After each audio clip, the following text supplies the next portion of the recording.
বিসমিল্লাহির রহমানির রহিম। গত ক্লাসে আমরা গদ্য অংশ থেকে পড়েছিলাম। তোমরা বলেছিলে তোমাদের কবিতা অংশে সমস্যা, তো আমরা কবিতা অংশ থেকে আস্তে আস্তে সলভ করার চেষ্টা করব। আজ আমাদের পাঠ্য থাকবে সেই অস্ত্র কবিতাটি। সেই অস্ত্র কবিতাটি লিখেছেন কবি আহসান হাবীব। এবার আমরা ফার্স্টে কবি পরিচিতি জেনে নিই। কবি আহসান হাবীব লিখেছেন কবি আহসান হাবীব। জন্মগ্রহণ করেছে 1917 খ্রিস্টাব্দের 2রা জানুয়ারি। মৃত্যুবরণ 1985 খ্রিস্টাব্দের 10 জুলাই। কবি আহসান হাবীবের জন্মস্থান ছিল বরিশাল অঞ্চলের পিরোজপুর জেলার শঙ্করপাশা গ্রামে। কবি আহসান হাবীব কিন্তু খুব ছোটবেলা থেকেই লেখালেখির সাথে যুক্ত ছিলেন। মাত্র 7ম শ্রেণীতে পড়া অবস্থায় সে কবিতা লেখা শুরু করেন। কবি আহসান হাবীবের পেশা ছিল সাংবাদিকতা এবং পত্রিকার সম্পাদক। তোমরা খেয়াল করবা প্রত্যেক কবি কোনো না কোনো পত্রিকার সাথে সংযুক্ত ছিল। এবার দেখিস কবি আহসান হাবীব কোন কোন পুরস্কার পেয়েছিলেন। প্রথমে সে যে পুরস্কারটি পেয়েছিল ইউনেস্কো সাহিত্য পুরস্কার 1961 সালে। তোমরা সালগুলো লিখে রাখো, আমি সিরিয়ালি সালগুলো বলে দিয়েছি। যে ফার্স্টে কি ইউনেস্কো সাহিত্য পুরস্কার 1961 সাল, তারপরে কি বাংলা একাডেমি পুরস্কার 1961 সাল, দুইটাই 1961 সালে পেয়েছিলেন। আদমজী সাহিত্য পুরস্কার 1964 সাল, নাসিরউদ্দিন স্বর্ণপদক 1977 সাল, 21শে পদক 1978 সাল, আবুল কালাম মনসুর আহমেদ স্মৃতি পুরস্কার 1980 সাল, আবুল কালাম স্মৃতি পুরস্কার 1984 সাল। বইতে হয়তো তোমাদের সবগুলো নাই, তারপরেও এগুলো সবই লিখে রাখবা বা পড়ার জন্য। আর দেখবা যে প্রত্যেক কবি সাহিত্যিকই বাংলা একাডেমি পুরস্কার এবং 21শে পদক, এই দুইটা পুরস্কার কিন্তু কমন। মানে প্রত্যেক কবি সাহিত্যিকই দেখা যায় যে এই দুইটা কবি তোমার পুরস্কার পেয়েছে। এবার আসি আমরা কবি আহসান হাবীবের বিভিন্ন কাব্যগ্রন্থ সম্পর্কে জানব। কবি আহসান হাবীবের প্রথম কবিতার যে বই ছিল সেটি কোন বইটি ছিল? রাত্রি শেষ। রাত্রি শেষ 1947 সালে। 1947 সালে রাত্রি শেষ কবিতার বইটি তিনি লিখেছিলেন এবং তার প্রকাশিত হয়েছিল। এরপরে আছে ছায়াহরিণ 1962 সালে, সারা দুপুর 1964 সাল, আষাঢ় বসতি 1974 সাল, মেঘ বলে চৈত্র যাব 1973 সাল। এছাড়াও রয়েছে দুই হাতে দু আদিম পাথর 1980 সাল। আরও আছে প্রেমের কবিতা 1981 সাল এবং বিদীর্ণ দর্পণের মুখে। আমাদের আজকে যে পাঠ্য সেই অস্ত্র, এটা কিন্তু এই বিদীর্ণ দর্পণের মুখে এখান থেকে নেওয়া হয়েছে।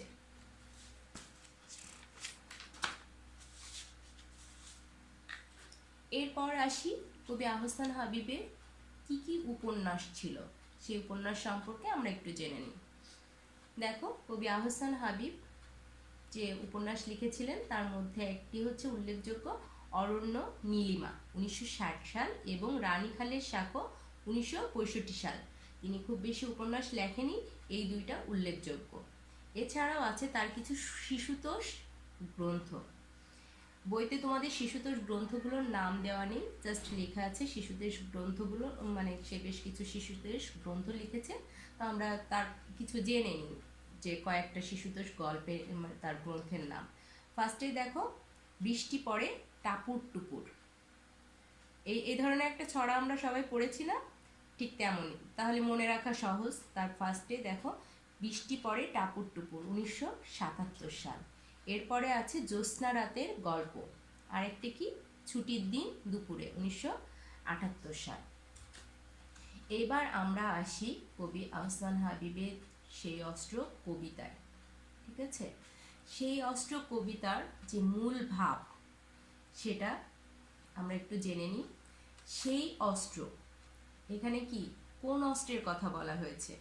বন্দুক, গুলি, এগুলা এগুলা না, কিন্তু সেই অস্ত্র, এখানে সেই অস্ত্র বলতে ভালোবাসাকে বোঝানো হয়েছে। ঠিক আছে, এবার দেখো কবিতার মূল ভাবটা।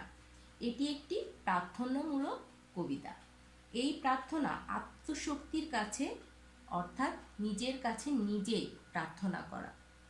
তারপরে কি কবিতায় মানুষের লোভ, ঈর্ষা ও যাবতীয় যুদ্ধস্ত্র দূর করে পৃথিবীর শান্তি ও মঙ্গল কামনা করে ভালোবাসা ও সম্প্রীতিবোধ প্রত্যাশা করেছেন। কবি সকল লোভ, লালসা সব কিছু ভুলে গিয়ে যাবতীয় যুদ্ধস্ত্র, যেসবগুলো মরণাস্ত্র পৃথিবীকে ধ্বংস করে, সেই অস্ত্রগুলোকে দূরে ঠেলে দিয়ে ভালোবাসা এবং সম্প্রীতি প্রত্যাশা করেছেন। এখন আমরা আসি সেই অস্ত্র কবিতার মূল যে কবিতা, সেই কবিতার লাইন বাই লাইন একটু ব্যাখ্যা করি। ফার্স্টে আছে প্রথম লাইনটা, আমাকে সেই অস্ত্র ফিরিয়ে দাও, সভ্যতার সেই প্রতিশ্রুতি, সেই অমোঘ অনন্য অস্ত্র আমাকে ফিরিয়ে দাও। আমাকে সেই অস্ত্র ফিরিয়ে দাও বলতে লেখক এখানে দেখা যাচ্ছে যে কবি যেটা বলতে চেয়েছেন যে আমাকে সেই অস্ত্র ফিরিয়ে দাও, সভ্যতার সেই প্রতিশ্রুতি, সেই অমোঘ অনন্য অস্ত্র। এখানে দেখা যায় যে বিজ্ঞান কি করেছে? বিজ্ঞান, সভ্যতা পরিবর্তনের ফলে বিজ্ঞান এসেছে এবং বিজ্ঞান আসার ফলে আমাদের যে বিষয়গুলো হয়েছে, বিজ্ঞান কিন্তু মানবিকতা সৃষ্টি করে না। বিজ্ঞান আমাদের বিভিন্নভাবে উপকার করেছে, আমাদের জীবনযাত্রার মান উন্নয়ন করেছে, কিন্তু বিজ্ঞান আমাদের মানবিকতার জায়গাটা কিন্তু বৃদ্ধি করতে পারেনি, বরঞ্চ আমরা কি অবনতির দিকেই গেছি। সেটা দেখা যায় যে বিজ্ঞান আবিষ্কারের ফলে এখন কি হয়, দেখা যায় যে আমরা সবাই মোবাইল, ফেসবুক বিভিন্ন কিছু নিয়ে বসে থাকি, যার ফলে কি হয়, আমাদের বন্ধু বান্ধবের সাথে, যে বন্ধু বান্ধব বলো, আত্মীয় স্বজনের সাথে বলো, এই যে এই সম্পর্কগুলো কিন্তু নষ্ট হয়ে গেছে। এই জন্য বলা হয়েছে যে বিজ্ঞান মানুষের মানবিকতা বৃদ্ধি করে না, বরঞ্চ ধ্বংস করে। তারপরে কি বলছে যে এই আমাদেরকে কি ফিরিয়ে আনতে হবে? সেই ভালোবাসার অস্ত্র, যে সভ্যতার মানে অতীতে যে ভালোবাসা ছিল মানুষের ভিতরে, সেই ভালোবাসাগুলো ফিরিয়ে আনতে হবে, তাহলে পৃথিবীতে শান্তি বিরাজ করবে। এরপরে দ্বিতীয় প্যারায় যায়, সে অস্ত্র আমাকে ফিরিয়ে দাও, যে অস্ত্র উত্তোলিত হলে পৃথিবীর যাবতীয় অস্ত্র হবে আনত, যে অস্ত্র উত্তোলিত হলে অরণ্য হবে আরও সবুজ, নদী আরও কল্লোলিত, পাখিরা নীড়ে ঘুমাবে।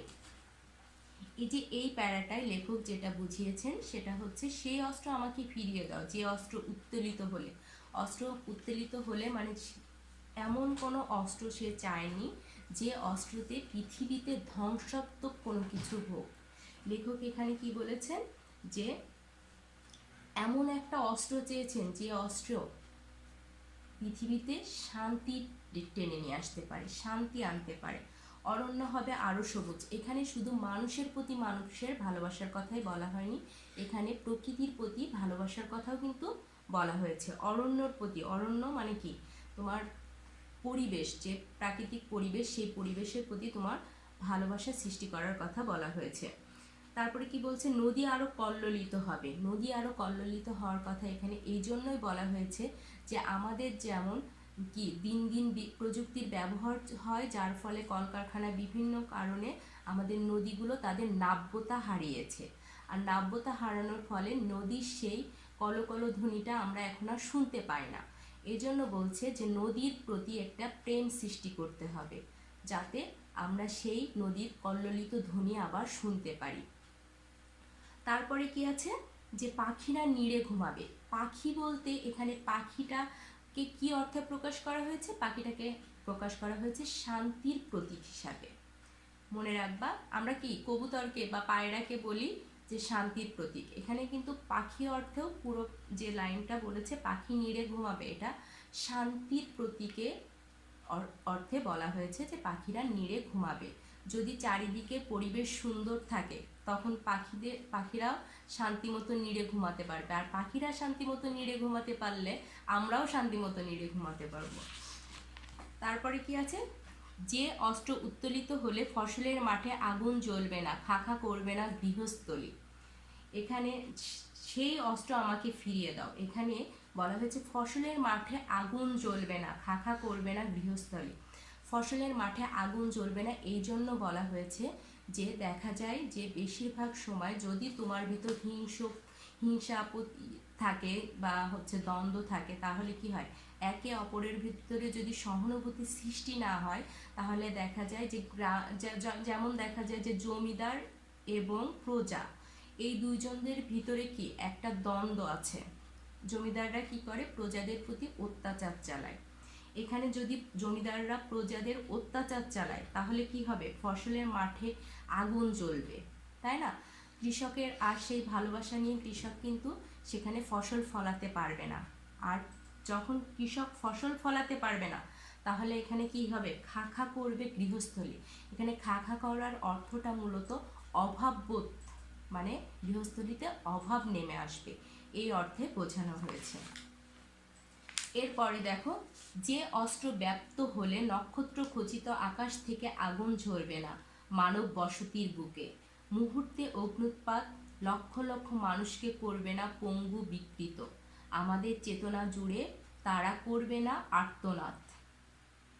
সেই অস্ত্র, যে অস্ত্র উত্তোলিত হলে বারবার বিধ্বস্ত হবে না ট্রয় নগরী।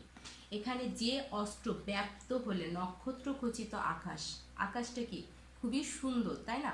আকাশে কি থাকবে, তোমার তারা থাকবে, চাঁদ থাকে, তারা থাকে, নক্ষত্র থাকে, কিন্তু সেই আকাশ থেকে এগুলো দেখার পরিবর্তে যদি সেই নক্ষত্রের আলোয় আলোকিত না হয়ে যদি কোনো বোমা বা ক্ষেপণাস্ত্রের আলোয় আলোকিত হয় আকাশ, তখন কিন্তু আমাদের আর সেটা ভালো লাগবে না, তাই না? ওই আকাশ থেকে যদি এরকম মরণাস্ত্র কোনো কিছু নিক্ষেপ করা হয়, তখন মানব বসতির বুকে সব কিছু ধ্বংস হয়ে যাবে। এই জন্য বলছে যে এটা আমরা চাই না। তারপর লক্ষ লক্ষ মানুষ পড়বে না পঙ্গু বিকৃত। এখানে মূলত কবি চৈতন্যের দ্বিতীয় বিশ্বযুদ্ধের জাপানের হিরোশিমা নাগাসাকিতে ঘটে যাওয়ার যে নৃশংসতা, সেটা লেখক এখানে মনে করেছেন। তারপরে দেখো বলা হয়েছে যে লক্ষ লক্ষ মানুষ করবে না পঙ্গু বিকৃত, আমাদের চেতনা জুড়ে তারা করবে না আর্তনাদ। লক্ষ লক্ষ মানুষ করবে না পঙ্গু বিকৃত, মূলত ওই হিরোশিমাতে যে মরণাস্ত্র ফেলা হয়েছিল, এখনো পর্যন্ত ওখানে বিভিন্ন বিকলাঙ্গ শিশু জন্মগ্রহণ করে। আমাদের চেতনা জুড়ে তারা করবে না আর্তনাদ। যদি পৃথিবীতে যুদ্ধ বিগ্রহ না হয়, তাহলে আর্তনাদের প্রশ্ন উঠবে না। আর আর্তনাদ যদি না হয়, তাহলে আমাদের চেতনা জাগ্রত হবে না। এখানে একটা বিষয় তোমরা রোহিঙ্গা ইস্যুর সাথে মিলাতে পারো, যে রোহিঙ্গারা যখন নির্যাতিত হয়েছে আমাদের দেশে এসে আশ্রয় নিয়েছে, তাই না? আমরা তাদেরকে আশ্রয় দিয়েছি রোহিঙ্গাদের আর্তনাদের ফলে। যে অস্ত্র, সেই অস্ত্র, যে অস্ত্র উত্তোলিত হলে বারবার বিধ্বস্ত হবে না ট্রয় নগরী। ট্রয় নগরী এটা গ্রিসে অবস্থিত ছিল, বর্তমানে এটা তুরস্কে, ঠিক আছে? এটা অতীতে ছিল গ্রিসে, বর্তমানে তুরস্কে, মনে রাখবা কিন্তু। ট্রয় নগরীতে যেটা ঘটেছিল সেটা হচ্ছে তোমার হেলেনকে নিয়ে মানুষের যে দম্ভ এবং দাম্ভিকতা ছিল, এই নিয়ে দুজনের ভিতরে সংঘর্ষ ঘটে ট্রয় নগরী বিধ্বস্ত হয়েছিল। এই ট্রয় নিয়ে একটা মুভি আছে, তোমরা ইচ্ছা করলে দেখে নিতে পারো। আমি সেই অবিনাশী অস্ত্রের প্রত্যাশী, যে ঘৃণা, বিদ্বেষ, অহংকার এবং জাত্যভিমানকে করে বারবার পরাজিত।